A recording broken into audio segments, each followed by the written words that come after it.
Hi everybody, I'm Trini Lopez, and you're watching Coachella Valley Music Show.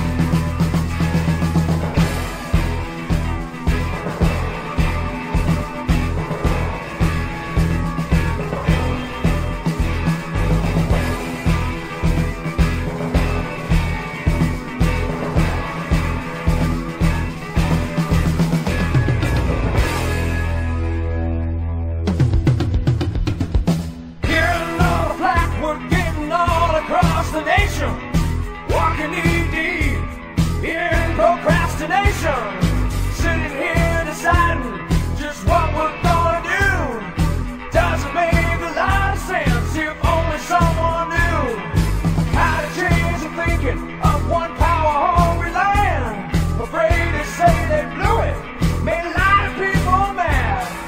How can someone analyze stupidity and flaw? We should all get together. Push him up against the wall, shake him down. On this very special episode of Coachella Valley Music Show, the iconic Trini Lopez and prolific filmmaker, videographer Chip Miller.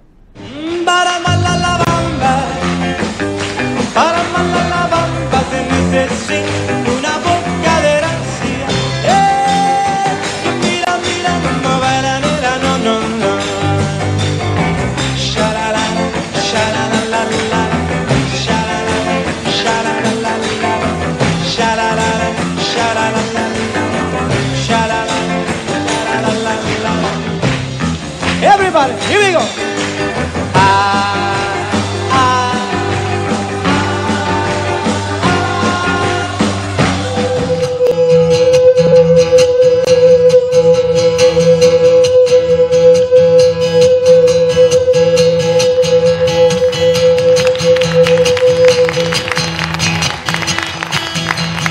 No llores,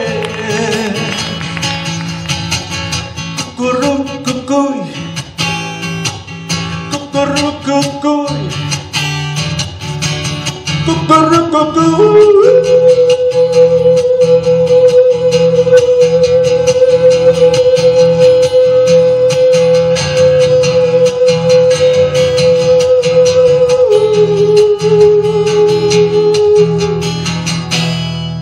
Paloma, ya no me llores.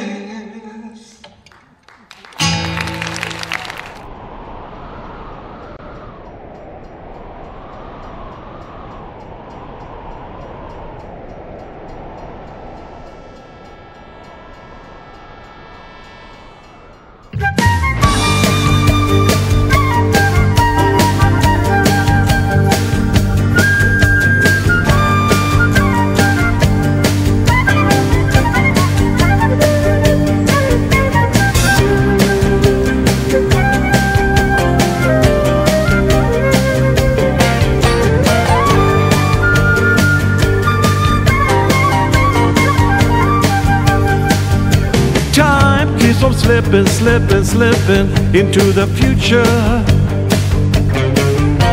Time keeps on slipping into the future. I wanna fly like an eagle to the sea. Fly like an eagle, let my spirit carry me. I wanna fly like an eagle till I'm free. Oh Lord, won't you carry me?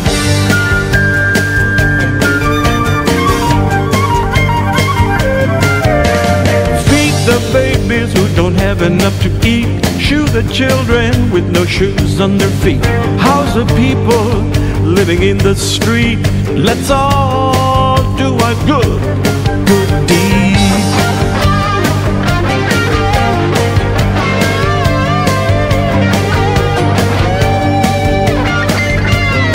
I wanna fly like an eagle to the sea. Fly like an eagle, let my spirit carry me. I wanna fly like an eagle till I'm free. Please, Lord, won't you set me free?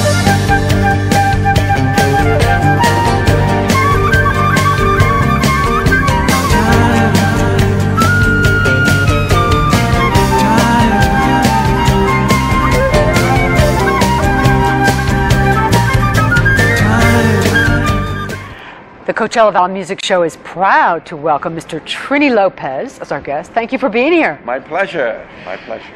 You are now a full-time Palm Springs resident, correct? Since 1981, before you were born. Okay. Right. I don't think so. But I bought my house here in 1967. Okay. So let's go back. Where were you born originally? Where are you from? I was born and raised in Dallas, Texas. All right. And I came to California in 1960 to further my career. And now, did you start singing and playing guitar right away when you were very small? Very, very young. I was about 8 or 9. And my dad was a singer, he was a musician, an actor, and a dancer. And so because of my father, I got started in show business. Now, was the whole family entertainers or just your dad? My mother had a very nice voice. And some of my sisters sang, and my brother, I have one brother, and he's a very good entertainer. He plays real nice jazz, tenor sax, and he plays real funky blues harmonica, and he sings. Wow. And he's very good. So did you know from a very young age that this is what you were going to do as a career? Oh, yes. Yeah. Yes. I sure did. And your dad, parents very supportive of that choice? Yeah. Especially my dad. My mother wasn't too thrilled. In fact, I don't mind telling you, when I was singing and staying up late, working at nightclubs around Texas and Oklahoma and Louisiana, I would come home late and all that. And my mother would say to me, son, he says, you ought to she used to call my guitar a stick. Really? A stick. Okay. And she used to say, son, you ought to throw this stick away and get you a job at a filling station and get married. She used to say that. And obviously you did not listen to her. I didn't listen to her at all. No. Now, did she see your success? Hopefully, honey, yeah. all the way. Yeah. Oh, yeah. Great. My parents got to live many years after I became popular in '63. And I got to buy them beautiful things I never had. My father never had a new car. My mother never had a nice coat, so I bought her a fur coat. I bought my father many cars, many homes. Yeah. They got to go to Hawaii. They got to go to places they'd never been before. My parents were very, very poor. Now, did your mom ever say, I guess I was wrong? Did she ever say that? When I started making all that money and buying all these beautiful things for them they never had, I said, Mom, do you still want me to throw that stick away? Now, you had started your first band at 15? 15 years? Oh, younger than that. Okay. Yeah, about 12, 13. I've always had a band. Yeah. Since I was very young. And now Frank Sinatra was involved in your career somewhere along the line, That's a little right? later. Yeah. When I came to LA, I worked at a place that I always wanted to work because I used to hear that Frank Sinatra went there. I always used to hear that he was hanging out at this place called PJ's. It was a real in nightclub, and all the biggest stars were going there. People like Paul Newman and Steve McQueen and all those people, and Sinatra. And so I said, I gotta work there one day. So when I finished working at a real nice nightclub in Beverly Hills, that was my first engagement. A place called the Little Club. It was an English pub, but they call it the Ye Little Club. And I worked there for a year with just me and my guitar. And then I went to this place that I always wanted to work because I knew Sinatra went there. Right. So he saw me, and he saw about 2 or 3 of my shows, just me and my guitar. Yeah. And he gave me an 8-year recording contract. Wow. On Reprise Records. That's great. Yep. And I'm assuming did your friendship last throughout his whole life? Yes. Yeah. Yes, I got to know him for 37 years. He was like my dad. Yeah. He was like my father. He used to cook for me here in Palm Springs. Well, he lived in Rancho Mirage. Yeah. He used to cook for me. He used to show movies. We had parties. Him and Barbara, his last wife, and his mother. I got to meet his mother too, and all of his family. And he was great. He was a very nice person. Now, would you say, If I Had a Hammer, was that your biggest hit, would you say? One of them. And then Lemon Tree also. Lemon Tree.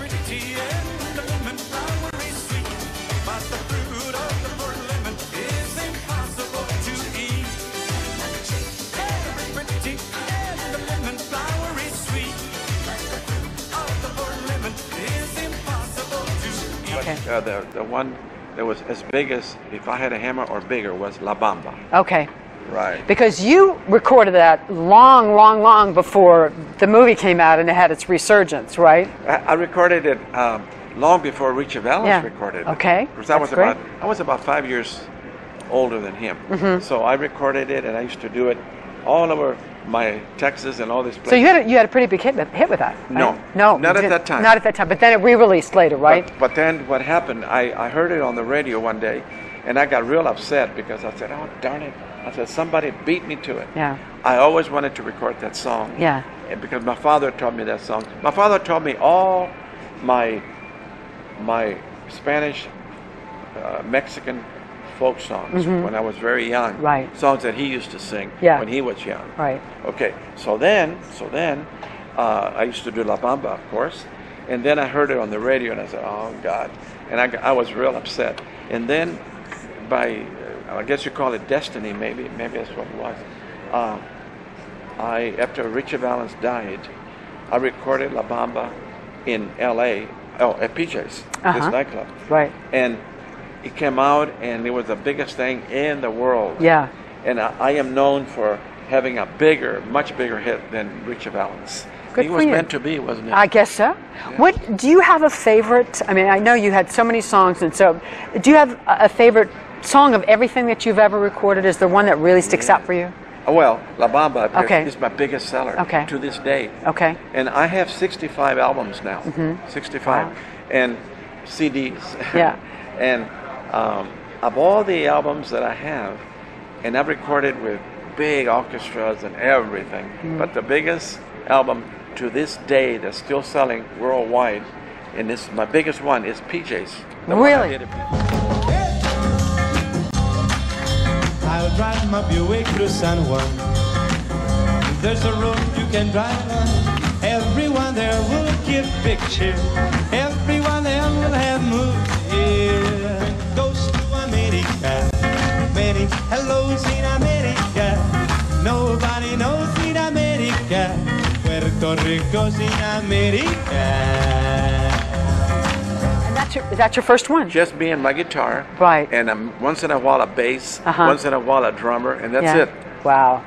Wow, that's amazing. Now you did a little acting also in the middle of all this. Bit, Talk a little bit about that. Well, I always liked acting since I was a kid.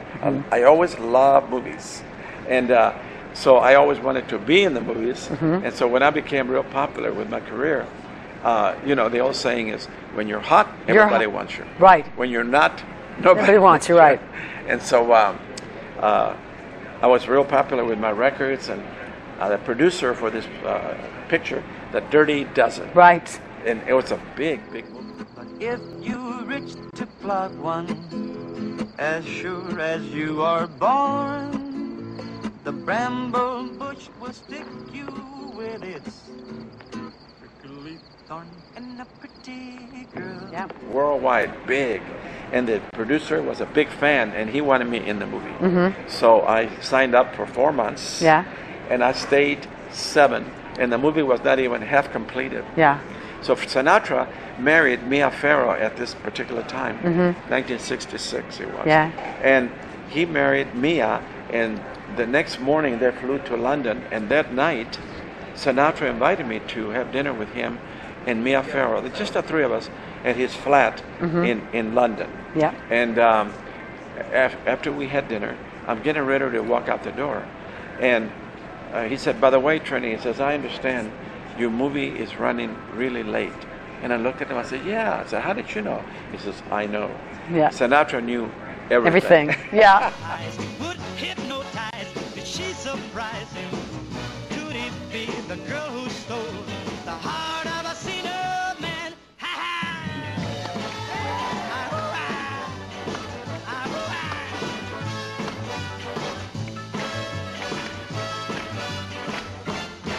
He was the sharpest guy I ever met. And so he said, yeah. He says, I know it's running late. He said, I think you ought to leave the movie. And I said, leave the movie. He said, yeah. I said, why is that? I said, he said, because the public is very fickle and they'll forget about you. You've been here too long. I was already in England 7 months. Yeah. He says, I think you ought to go and get back on the road and keep recording and doing your thing, you know. And so I said, okay. So it took 3 attorneys to get you out. Get me off the movie. Wow. So when you see the movie, I didn't get a chance to do my big parts, especially at the end of the movie. Yeah. So when you see the Dirty Dozen on late night television, don't blink or you'll miss me. Okay. Now I know that you just did a wonderful video, "Fly Like an Eagle," and we want to bring in Mr. Chip Miller, who did this wonderful, collaborated on this wonderful video with you. Calling Chip Miller. Coming out of the green room. And I was privileged to be at the party the other day when they had the premiere of the video. So welcome to Chip Miller, wonderful filmmaker. How did you guys get together? How did you guys hook up? Pat Rizzo. Gentleman named Another Pat Rizzo. great musician. Very good musician. Yes. He was one of the first people I met out here in the Valley, and we were just sitting around talking one night, and he said he was going to be playing at some club, I can't remember, the Vicky's perhaps? Yeah. He said Trini Lopez movie, and I said, geez, I'm a huge fan of Trini. Yeah. He lives out here in the desert? Yeah. So I started the ball rolling, and then it was about a year later, I thought, when we were doing this PBS special, we just finished one, and we were looking at our roster for the upcoming specials, and I said, geez, I think I'd love to do one on Trini Lopez. And I presented it to, first I got in touch with Trini, and I said, we'd love to do a special on you. And this guy's so humble, his reaction was, why me? I'm chopped liver. Oh, no. What? Yeah, I told him that. No. What am I, chopped liver? So I mentioned to a couple of the PBS affiliates, and there were, unfortunately, a few people thought he was either retired, and some people weren't even sure he was alive. He was still around, And I thought, you got to be kidding me. So anyway, one thing led to another, and everybody's fallen in love with the idea, and since we've become friends, and doing this video is kind of a tool for us. It's a tool for him. And we're marching now on our process to start the public television special. How did you choose that song? What made you choose that song, "Fly Like an Eagle"? Out at me in the album. Okay. I like that one. I have a good ear. I've done over 200 music videos for MTV and VH1, so I have a really good ear for a single. And I thought the whole album was great, but that just kept jumping right out. I loved his And it's the first cut. Yeah. It's the first cut in my new album. Right. Okay. I love his stylization of the song, and it's a great song. Yeah, it is a great song. But he really brought it to a new place, and I thought it'd be a great opportunity. And now, did you guys sit down together, and was the sequence of the video or the shooting of the video and the scenes, was that all your idea, or did you sit down together and collaborate? No, usually it's the director's idea with music videos. Usually in a film, they'll sit down with the actors and work this out. With a music video, normally it's, you present it to the artist, you say what you're going to do. Yeah. But I had 2 things in mind I had to work with parameters. One is, not having worked with Trini before, I didn't want to just assume that we can drag him all over the place at his age. Because I thought, when you're over 60, the back starts. I even had trouble getting rid of it. So I wanted to be courteous and make sure we could find some place that was really accessible. And then I started thinking, well, how can we broaden the video out and really make it huge? And the way to do that is with a little green screen sprinkled in there where we bring the locations to Trini. And so the story started working itself out. And of course, I just went with the whole thing of flight and into the future. But now some of it was out in the desert around here somewhere, right? Big, all the A-list stuff of him performing, where you could see his full body and dust being kicked up. Right. He's in the Santa Rosa National Mountains and up by the Oasis in La Quinta Cove. Yeah, that's great. A couple of places near Old Town La Quinta, and then all the other locations, LAX, Salvation Mountain. We brought those to La Quinta. Yeah. Now, Trini, I have to ask you, had you done, because music videos obviously weren't around really in the back of the 50s, 60s, 70s, so was this one of the first actual music videos you had done? I guess so. I for a song? Well, he's been taped many times. But a music video for that purpose. It is officially his first one. Yeah. And how was that process for you? Was that fun? Very nice. Yeah. Oh, yeah. It's great. It was a lot of fun. We had a great time. Yeah. How many hours do you think we shot out there? Close to about 10.5 hours. Wow. And so this is kind of bringing you to a whole new audience in a way, especially choosing a song like that that's, not really, really old. Fairly new. Fairly new. Yeah. Fairly new. It's a great song. It's a great tune. Now, has the video actually been released out anywhere yet? The video will run for 1 month, 30 days at our choice. We could extend it if we want, but just 30 days on YouTube, just to kind of create some hits and some test out the viewers, see how people are reacting to it. So far, it's like thumbs up all the way. And then it actually goes on the VH1 second week in June. They accepted it about a week ago. Oh, excellent. Yeah. That's excellent. And usually it's politics. Yeah, sure. VH1, sure. Because I've got a long track record as the director, obviously they know I'm not going to bring them some local dancing cat video. So when they saw Trini's video, they were said, really blown away. Not so much at my work, but it was terrific. It was really, I really enjoyed it. I thought it was really terrific. Good. Really terrific. Now, the album, is that the name of the album? What's the name of the album? My album is called Trini Lopez, Into the Future. Into the Future, okay. Right. Now, where can people get that? Is that out yet? Let's see. On my website. Okay, which is? Well, TriniLopez.com, okay. Of course. And then once you're in there, you can click into Facebook and all that, and it tells you where to go listen to that song that I did, the first tune that Chip picked. Yeah. And then it tells all about my album and all the title of the songs. Okay. Yeah. All right. And I also want to add that we're in discussion with Walmart. Excellent. Okay. And we're also in discussion with Curb Records. Terrific. Very good friends of mine and know Trini for a long time. So everybody's taking a bigger interest now that the public television specials coming. Right. Now, wait, I want to just get a little bit more about Chip in here. You have a studio here in La Quinta. Yes. Oh, it's a great studio. Yes, and it is called what? It's called Desert Camp Studios. Okay. We have a rental equipment. We can make our own films. Right. We have cranes and cameras. We have a green screen stage. We have editing rooms. Yeah. A mixing bay. A voiceover booth. We brought a little bit of Hollywood to the desert. Right. And it's mostly to service my projects, which are mostly national projects, but occasionally we'll do local projects. Like we film the Palm Springs Council sessions and the La Quinta Council sessions. And that was riveting, I'm sure. Yeah, it was. Well, I don't shoot them. My camera people go down and shoot them. But it's good. It's a little back to the community and so forth. But for the most part, we do concerts, music videos, commercials. Independent films. And can you throw out, I mean, I know you've had a huge body of work, but throw out a few names of some things that you've done that people might have seen. Video-wise, my first video was the Commodore's Night Shift. Okay. After that, it was LL Cool J's Going Back to Cali, the Rolling Stones, Paul Simon, Brian Wilson, Linkin Park. Any names? Sheryl Crow, Wow. No names. Yeah. And then concert-wise, these PBS specials, the first one I did was for Diane Carroll, actually right at the end. Oh, I love Diane Carroll. I interviewed her on my radio show. Classy lady. Wonderful lady. Yeah. We did that. We just worked with Mark Anthony in Puerto Rico last year. Did a PBS special on him. Okay. Did one on Brian Wilson and Al Jardine. Okay. So yeah, I've been around the pike. Did a couple independent movies. And several years in Hollywood. Yeah. I've only been out here for a few years, but. So we got some heavy hitters here, and I happen to know one little bit of trivia about you. I hope this is correct. You own the mandolin that was used on Rod Stewart's Maggie May. This is correct. Yes. And how did that happen? How did that happen? Well, I know Rod. Okay. And Rod used to have, when we lived in Hollywood, Rod used to have this event every first Wednesday of every month where he and his crowd of people, about 10, 15, would all get together for a typical English dinner at his house. And so we were having it one of those weekends, and I saw the mandolin there, and I picked up and started playing. And he said, and then his band member said, "Be careful, that's the one used in Maggie May." And of course, I saw the little plaque underneath. Yeah. So years later, when he divorced his wife, one of many wives, somehow that ended up in her possession. And then she put a lot of things up for sale, and I had to go grab it. So I grabbed it. Wow. Good for you. So Rod didn't give it to me. Okay. It's okay. It's all right.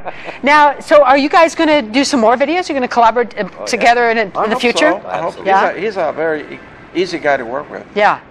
Very. Yeah. And it's always fun to work with a legend. Of course.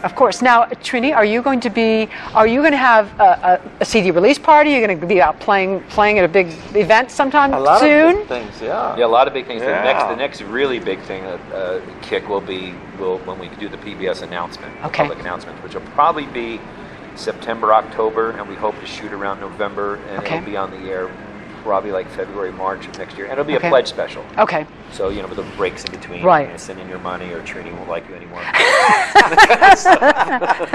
Now, Chip, do you have a website? How can people get a hold of you if, say, they wanted to hire you to do a video or you should? www.desertcam.com. Desertcam.com. Yeah. All right. If you Google us, we're all over the place. Yeah. And Trini, your website again is? Well, it's TriniLopez.com. All right. And then in there, I also have Facebook. Okay, excellent. Well, and you should. So the video's on YouTube right now. Video's on YouTube right now. Trini Lopez, Fly Like an Eagle. Got to check it out. It's a wonderful video. And it's his birthday tomorrow. And I know, happy birthday. I knew that. Happy birthday to you. Thank you. Thank you so much, Trini Lopez. Thank you. You're a legend. It's wonderful to talk to you. You're a very pretty lady. Thank you. Thank you. And Chip, thank you so sweet. much. It's great to see you Thanks. again.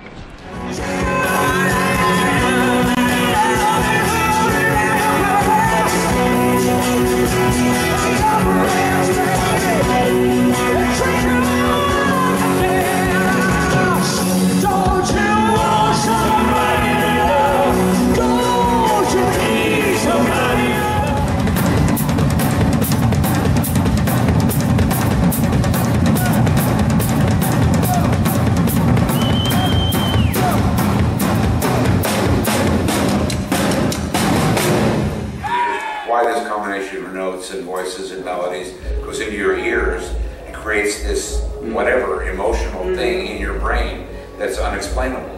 And I sort of given up, sort of trying to figure it out because I figure it's really none of my business.